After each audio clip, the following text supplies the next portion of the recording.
growing up with two different languages and cultures, even though to any kind of external looker in, you'd probably assume they're pretty much the same because it's Nordic countries, like very similar from the outside. But I would say that like that level of curiosity and not assuming that everything that you know to be true at home is the way things work has always been something I carried with me.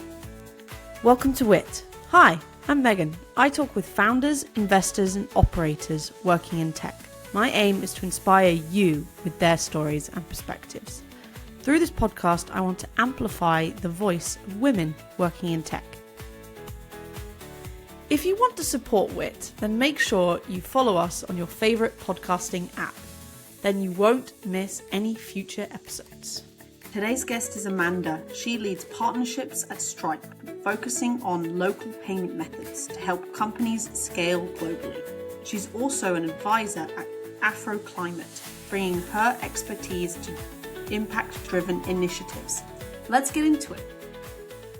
Hi, Amanda. Welcome to WITT. It's great to have you on the podcast. Thank you so much, Megan. Thank you for having me. It's a great initiative. I'm really excited for our conversation. I would love to kick off with a lightning round. Is that okay?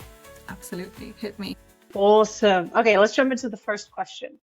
What's a climate initiative you wish more tech companies supported? Frontier, which is Frontier. a Stripe-led initiative, but also powered by lots of companies, including Microsoft, Shopify. Would love to see more companies back that initiative, which essentially invests in carbon removal projects at scale. Love it. Okay, second question. This is a hard one. Norway or Sweden? This is a tough one. I'm going to say Sweden because I picked Stockholm as my new home base. So for now, that's where I'm like rooting myself. Love it. What is your personal definition of success?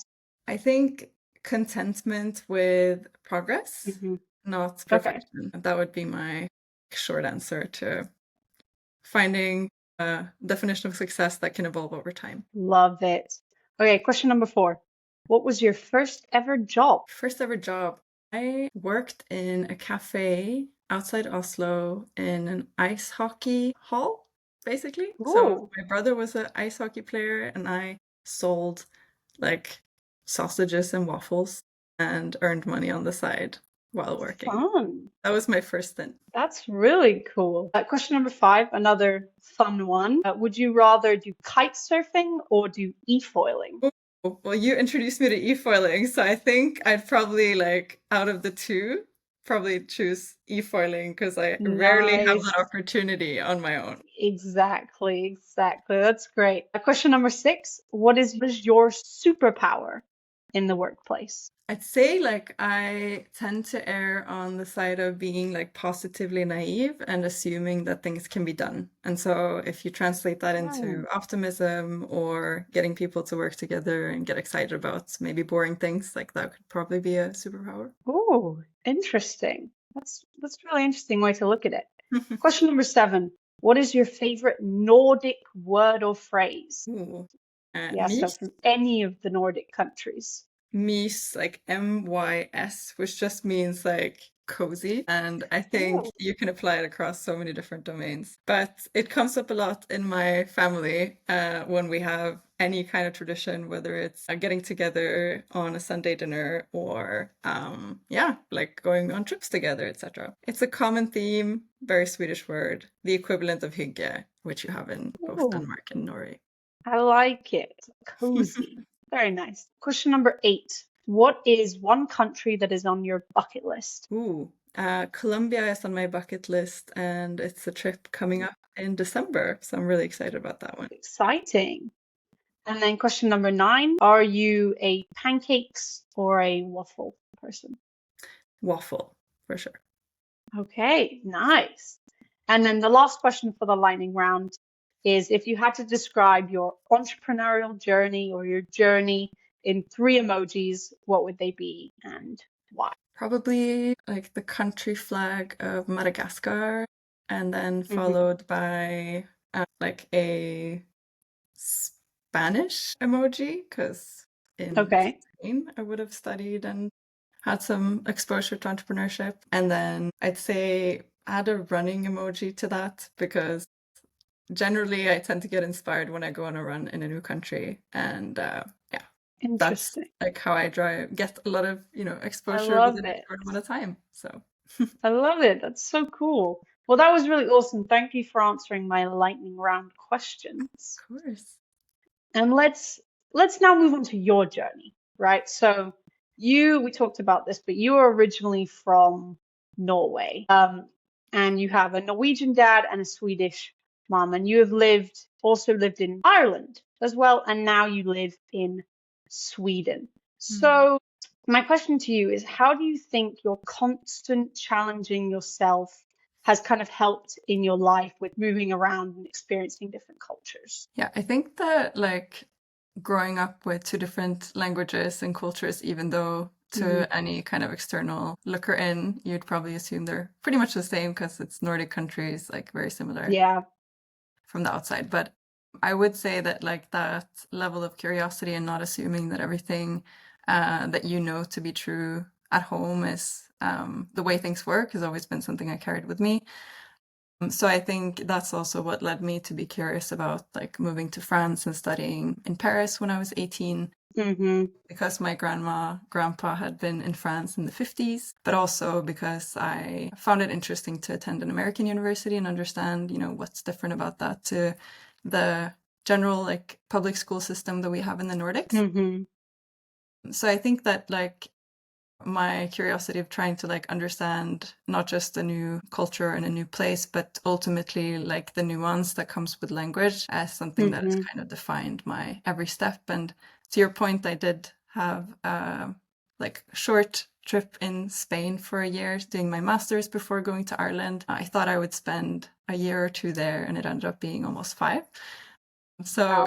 things can take a turn, but I Yeah, think I was definitely. always very motivated to, at some point, live in Sweden based on the fact that my family is from here too. So I'm getting that experience now. Yeah, definitely. I mean, as someone as well who has kind of traveled around the world and really experienced those different cultures and that different mindset, I feel like it definitely is a gift to kind of just really experience different places and to interact with different people who have completely different viewpoints to you. It is such an amazing kind of thing to really experience and be able to have in your life because it just has such an impact on Mm, what you do as well, which is great. 100%. Um, I think that's definitely like to your point on who can essentially also influence that. It's all the people you meet along the way in that exactly. journey. And so, yeah, like being surrounded by people who are similarly like Hmm. curious and that can kind of inspire Yeah, you to make that next step is very powerful. it is indeed. I wanted to talk a little bit along those lines, but you spent a lot of time in Africa, helping with an organization called AfroClimate. Mhm. And they support climate action and sustainability initiatives. Can you kind of share what drew you to this work, what Mm. your job kind of entails? I wanted to kind of understand it a bit better. Yeah, happy to share like the long-winded journey of how I ended up Hmm. working with Afroclimate. But like, that first emoji we talked about with Madagascar, that Yeah. was definitely like my first entrepreneurial experience. And so when I studied at the American University of Paris, one of the Hmm. different things about this like school system is that we had basically set off funds for various initiatives related to club activities and extracurricular activities that we could do when it came to Yeah. fundraising as well as kind of establishing clubs. And so one of the initiatives that I led with a number of professors was going to Madagascar after an initial research project that was inspired by a mutual Malagasy classmate of mine called Iman. Hmm. She told me lots about like the ecosystem in Madagascar and how they really depended on exports to be able to essentially derive any economic activity in the region. Right. That it was generally like a politically unstable place to be, which is still true today.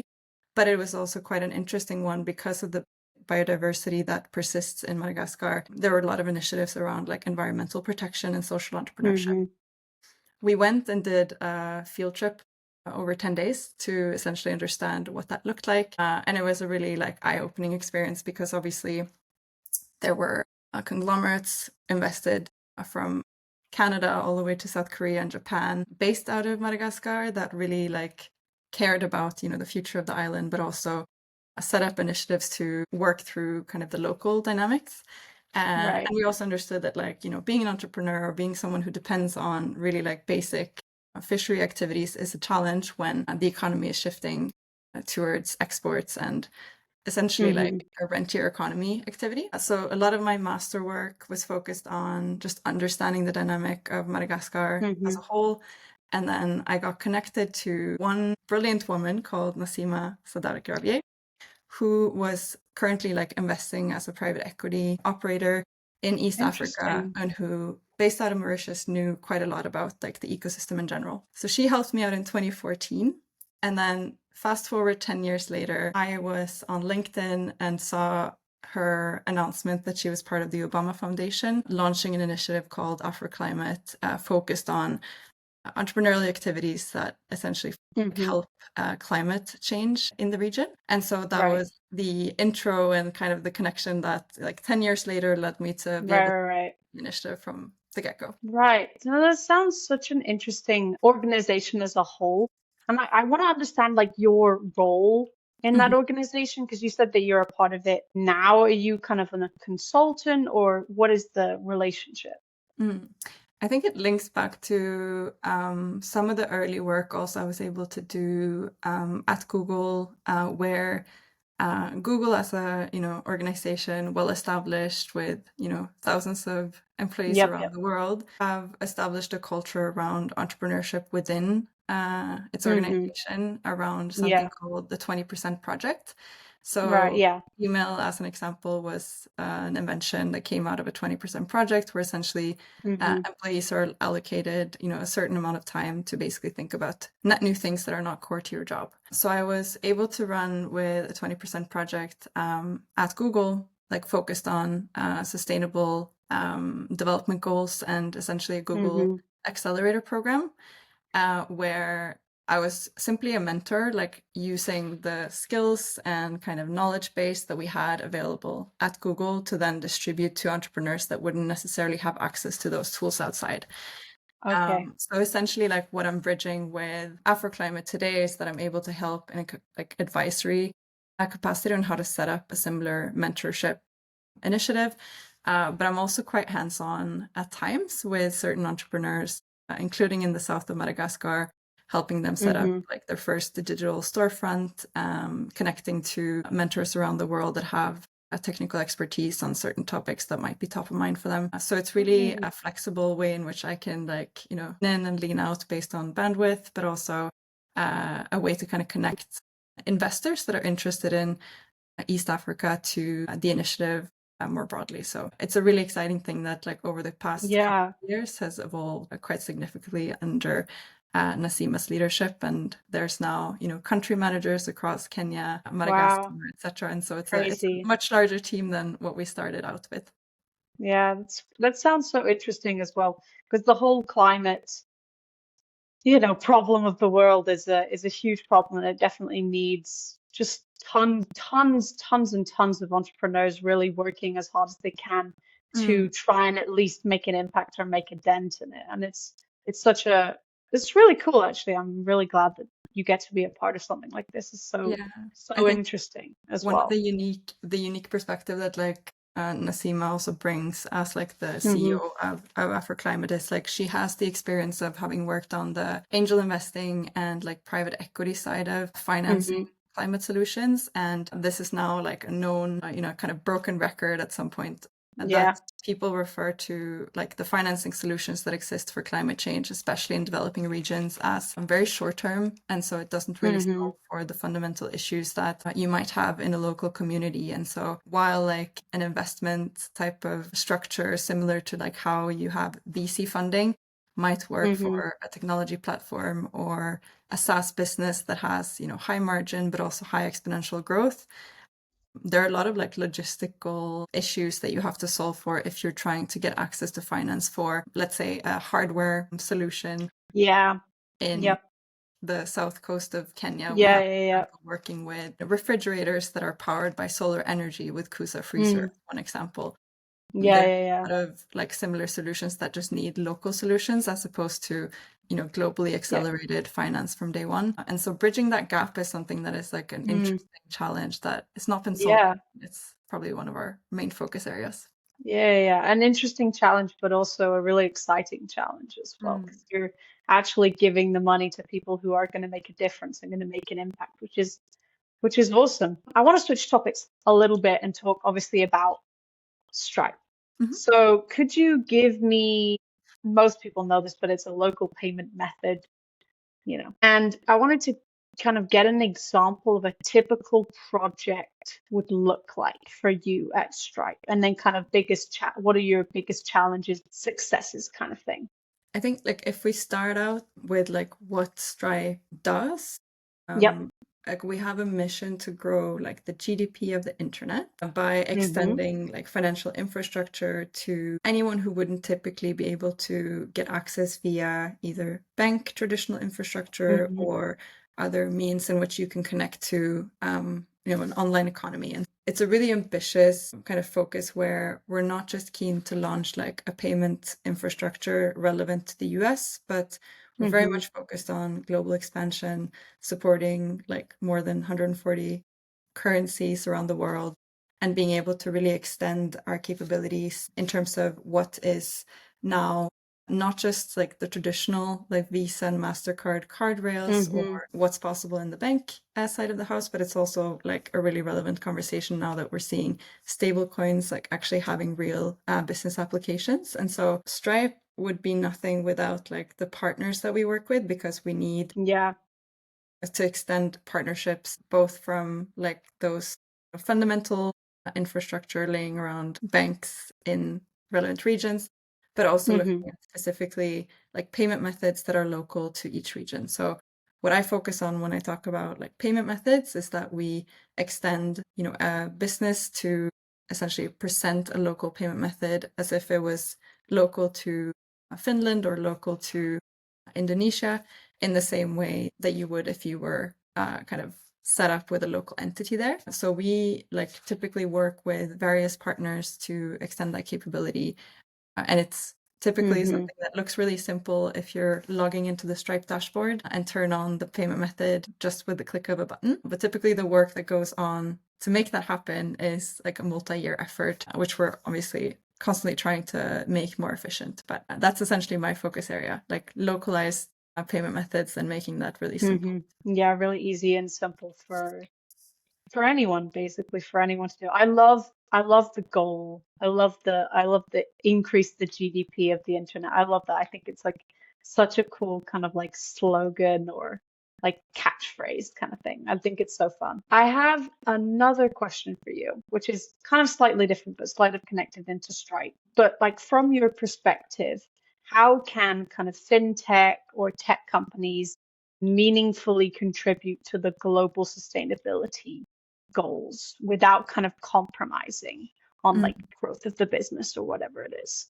I think there's various like perspectives on how this can be addressed. So if you look at the way in which traditional finance has worked, like a lot of Mm-hmm. entrepreneurs around the world are looking to ship new solutions that might require essentially like credit finance or export finance to be able to access global markets. Like Right. a trade finance gap is something that has been a persistent dialogue like in many government forums for many years, and it just seems that like Mm-hmm. this is a fundamental gap that we're not able to solve with the current infrastructure that we have in place today. Mm-hmm. It links to like the way bank infrastructure is set up, but it also links to how essentially like money movement is still an evolving field. And so fintechs can play a role obviously in extending certain capabilities where we bridge the Mm-hmm. gap and make, stable coins as one solution to money movement in addition to, traditional financing flows that would typically flow with Mm-hmm. banks. And so I think that's an exciting area in which we see a lot of like applications for this. And that's also a reason why we acquired Bridge, Yeah. which was a recent like acquire opportunity for Stripe. And so Mm-hmm. I think when we look at that from the lens of extending capabilities also to ways you can access money, Stripe was focused in like recent years on the ability for both platforms and various like marketplaces to be able to pay out money as well to entrepreneurs that would not necessarily have access to finance through traditional rails in the past. And the way we do this is through essentially like cross-border payouts where if you're an entrepreneur, again, I'm going to use the example in Madagascar, you can Right. get funds like sent your way in an instant without having to rely on banks approving the specific, Okay. sort code or the specific like infrastructure that is Mm-hmm. needed for that to be supported with your local bank. And so applications for this is typically how you would set up a freelancer that might want to like start Mm-hmm. developing services or Right.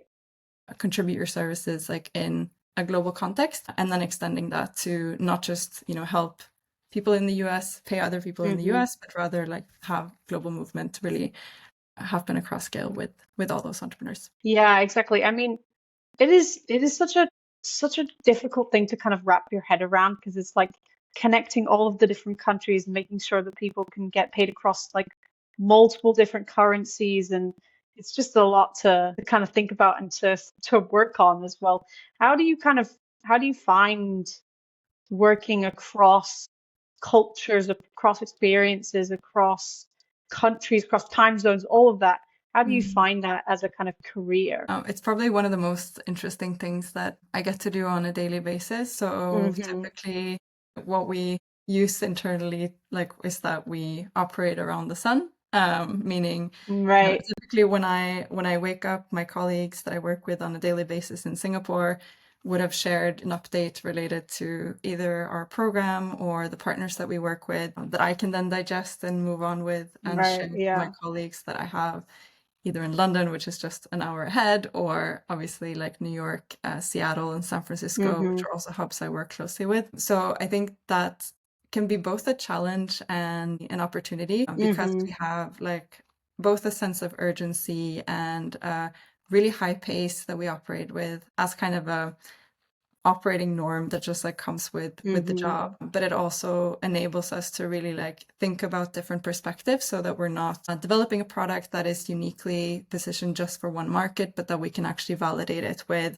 people that are local to the solutions that are needed from Hmm. merchants we support in Southeast Asia or in the Middle East or Africa or whatever region you're trying to extend that product to. Yep.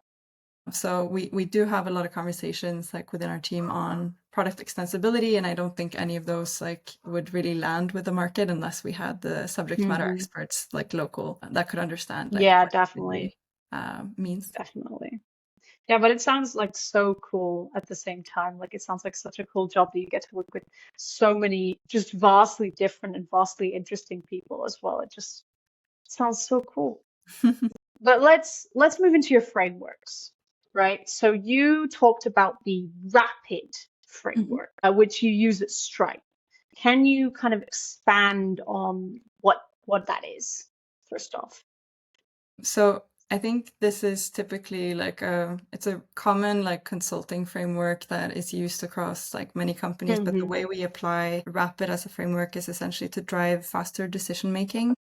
Okay. And the Yep. reason why Makes it's sense. needed in this context is because we have a lot of considerations within the payment space to think about not just an opportunity in terms of how much we can expand and all the regions we can go to, but also Hmm. regulatory frameworks that we adhere to across many different jurisdictions. And so the reason why we have subject matter experts that can opine on each decision in every single forum is so that we have documented reasoning behind every decision that we can go back to. Okay. So RAPID really stands for like the recommender, approver, Okay. the performer, and the input, as well as the decider. Ah, So it's essentially a column framework where you would input okay. a limited number of employees in each bucket, and then you help kind of recommend a solution and get inputs from the various stakeholders. You get a Hmm. sign off that whatever you're recommending can actually be implemented, otherwise, it doesn't have value. Yep. Yep. Yep. And then ultimately, you have one decider so that it's not three, four different people trying to confer on a path forward. You've already defined Yeah. who is the one Okay. who will make the ultimate decision. Um, Interesting. that's been really helpful when we're trying to get a decision off an email, or it can be a Hmm.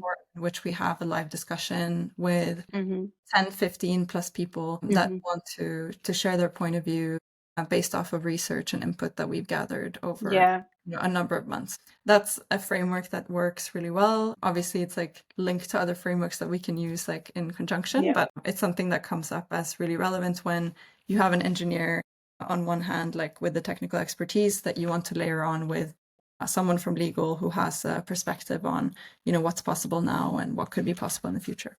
Mm-hmm. Yeah, that's really interesting. It's kind of like assigning people roles to kind of just make the process more streamlined and a lot faster. I understand why it's called rapid. That makes a lot of sense. Yeah, but I really like that. It's really cool. Let's move into story time, right? The fun part. No, it's all fun. I want to know what happened. We talked a lot about this, but I want to know what happened on your trip to Madagascar.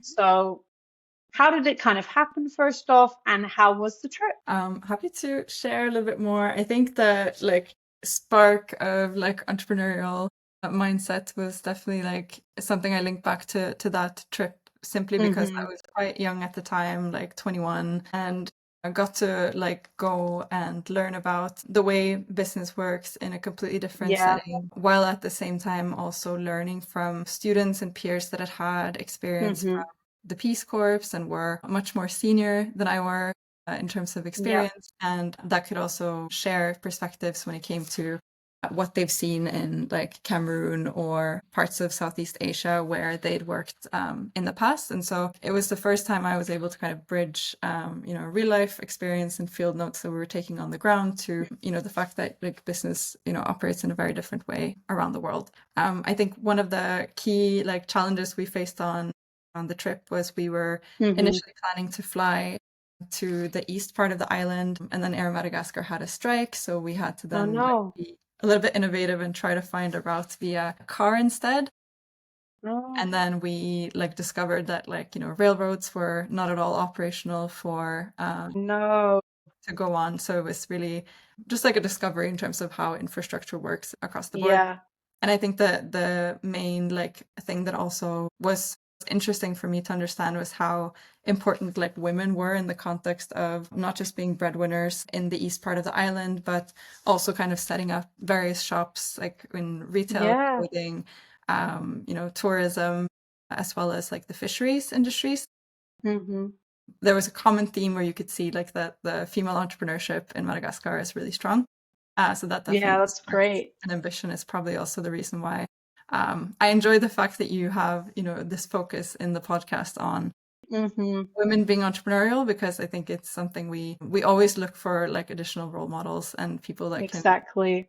connect the dots between your own experience and that of someone else in a different context. So that's what I Exactly. took away from the trip most than anything. Yeah, that's really great. I'm so glad that you shared a bit more of that trip with me. I love traveling, as you know, so it's always good to learn from other people and kind of see what they learned.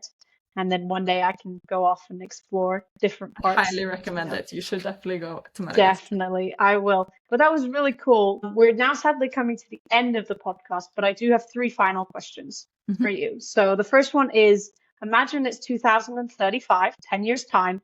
mhm. What does your life look like? I'd say rapid fire response would be Hmm. less travel. I'm doing better, Okay. but it's like comes with a job with international scope that you spend time in different regions. And so Hmm. on the personal front, I'm no longer flying between Ireland and Sweden to, see my boyfriend. So he's based in Sweden now. But then I Hmm. think for work related trips as well, I'm trying to reduce that and make sure that I get as much done virtually and Okay. just have a little bit of a landing in Stockholm. Okay. I like it. And then next question, how can listeners follow along with your journey? I tend to share quite frequent updates on Strava. That's where you will find me Okay. in terms of my location. Interesting. Love it. Whenever I'm on a trip, it's always like Yep. a nice way to orient myself. I'm going for a run and Fair enough. Fair where the enough. closest grocery store or anything is. So Yep. Strava would be the first place.